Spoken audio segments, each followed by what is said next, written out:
திருப்பூர் மாவட்டம் உடுமலைப்பேட்டையில் தமிழ்நாடு பாஜக முன்னாள் தலைவர் அண்ணாமலை பரப்புரை மேற்கொண்டார். அந்த காட்சிகளை பார்க்கலாம். ஐயா, பொறுப்பு டிஜிபி சொன்னா யாருங்க ஐயா கேட்பாங்க? நீங்களே சொல்லுங்க. பொறுப்பு டிஜிபி சொன்னா யாரு கேட்பாங்க? சட்டம் ஒழுங்கு முழுவதுமாக செயலிழந்து தமிழ்நாட்டில் மல்டிபிள் கண்ட்ரோல் சென்டர், இந்த ஐபிஎஸ் தலைமையில் அது ஒரு குரூப், அவங்க தலைமையில் இது ஒரு குரூப். இதையெல்லாம் சரி பண்ண வேண்டும் என்றால் அண்ணன் எடப்பாடி பழனிசாமி அவர்கள் அந்த நாற்காலியில உறுதியா உட்கார்ந்தா மட்டும்தான். ஐயா, சிஸ்டம் கெட்டு போனது மட்டுமல்ல, சிஸ்டம் புறையோடி கிடக்குது.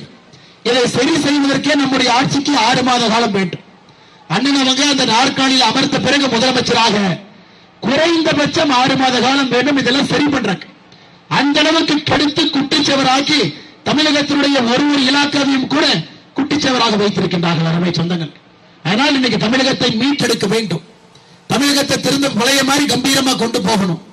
சட்டம் ஒழுங்கு முதல்ல கை வைக்கணும். அதே காவல்துறை நண்பர்கள் தான் திரும்ப மறுபடியும் பணி செய்ய போறாங்க. ஆனா அவர்களுக்கு நாம் சுதந்திரத்தை கொடுக்கணும், அவர்களுக்கு அந்த அதிகாரத்தை கொடுக்கணும், அவர்கள் பணி செய்வதற்கான ஒரு வசதியை ஏற்படுத்தி கொடுக்கணும்.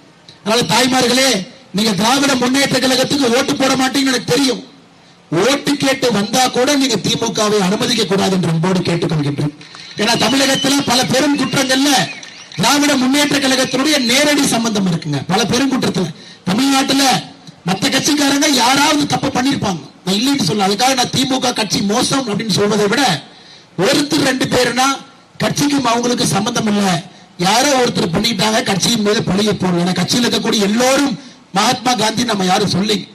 ஆனா திமுக ஆட்சியில பார்த்தீங்கன்னா எல்லா பெருங்குற்றங்களும் திமுக குற்றவாளி இருப்பாங்க. கஞ்சா கடத்தல் வழக்கு ஒரு சாதிக் பாஷால் ஆரம்பித்து உள்ளூர் இருக்கக்கூடிய ஒன்றிய செயலாளர்கள் 4 பேர் இருப்பான்.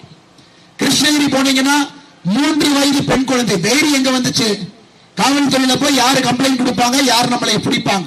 இன்னைக்கு தமிழகத்தில் எத்தனையோ இடத்துல திராவிட முன்னேற்ற கழகத்தினுடைய பொறுப்பில் இருக்கக்கூடிய நிர்வாகிகள் நேரடி குற்றவாளிகளாக குற்றச்சம்பவத்தில் ஈடுபட்டுக் கொண்டிருக்கின்றார்கள்.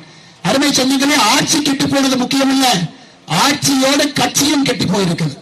அப்ப இந்த கட்சி மறுபடியும் ஆட்சியில வந்து உட்கார்ந்தா எப்படி உங்களுக்கும் எனக்கும் நல்லது நடக்கும் என்பதை நாம் புரிந்து கொள்ள வேண்டும். அருமை சொந்தங்கள், திருப்பூர் மாவட்டம் உடுமலைப்பேட்டையில் தமிழ்நாடு பாஜக முன்னாள் தலைவர் அண்ணாமலை பரப்புரை மேற்கொண்டார். முக்கிய குற்றங்களில் திமுகவினருக்கு தொடர்பு இருக்கிறது, திமுகவினரை வாக்கு கேட்கவே அனுமதிக்காதீர்கள் என்று அவர் மக்களிடையே பேசியிருக்கிறார்.